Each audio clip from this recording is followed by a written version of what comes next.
सुबह का वक्त सब कुछ सामान्य था।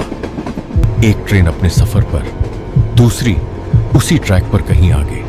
लेकिन कुछ ही सेकंड में एक ऐसी टक्कर होने वाली थी जिसने न सिर्फ जाने ली बल्कि सिस्टम की सच्चाई भी सामने ला दी। 17 जून 2024 वेस्ट बंगाल के रंगपानी के पास कंचनजंगा एक्सप्रेस अपने तय रास्ते पर आगे बढ़ रही थी। पैसेंजर्स अपने अपने ख्यालों में खोए हुए थे। किसी को अंदाजा भी नहीं था कि कुछ ही दूरी पर खतरा उनका इंतजार कर रहा है।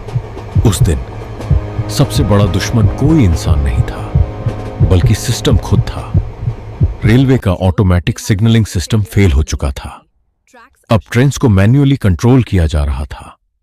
ड्राइवर्स को पेपर अथॉरिटी देकर रेड सिग्नल्स क्रॉस करने की परमिशन दी जा रही थी। सब कुछ नियमों के अनुसार लग रहा था, लेकिन असली खतरा यहीं छुपा था। कंचनजंगा एक्सप्रेस एक पॉइंट पर स्लो हो चुकी थी या लगभग रुक चुकी थी।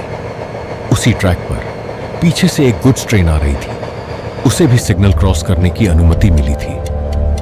रूल्स साफ कहते हैं, ऐसी सिचुएशन में स्पीड कंट्रोल और डिस्टेंस मेंटेन करना सबसे जरूरी होता है।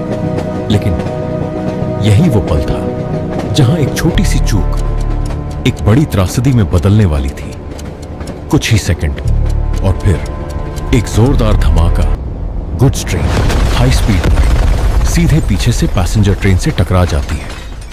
टक्कर इतनी भयानक थी कि पीछे के कोचेस हवा में उछल जाते हैं। ट्रैक्स पर केओस फैल जाता है। चीखें, धुआं और टूटा हुआ लोहा, सब कुछ एक नाइटमेयर बन चुका था। रेस्क्यू टीम्स तुरंत मौके पर पहुंचती हैं। घायल पैसेंजर्स को बाहर निकाला जाता है।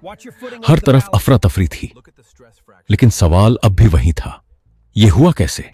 इन्वेस्टिगेशन शुरू होती है और धीरे धीरे सच्चाई सामने आने लगती है। सिग्नल सिस्टम पहले से ही फेल था। मैनुअल परमिशंस दी गई थी, लेकिन गुड्स ट्रेन ने स्पीड रूल्स फॉलो नहीं किए और कम्युनिकेशन गैप ने सिचुएशन को और भी खतरनाक बना दिया। एक नहीं, कई छोटी छोटी गलतियां मिलकर एक डेडली चेन रिएक्शन बन गई। फाइनल रिपोर्ट एक चिलिंग सच सामने लाती है। यह एक्सीडेंट टाला जा सकता था। कभी कभी हादसे अचानक नहीं होते, बल्कि वो धीरे धीरे बनते हैं। हर इग्नोर्ड वार्निंग, हर छोटी गलती के साथ।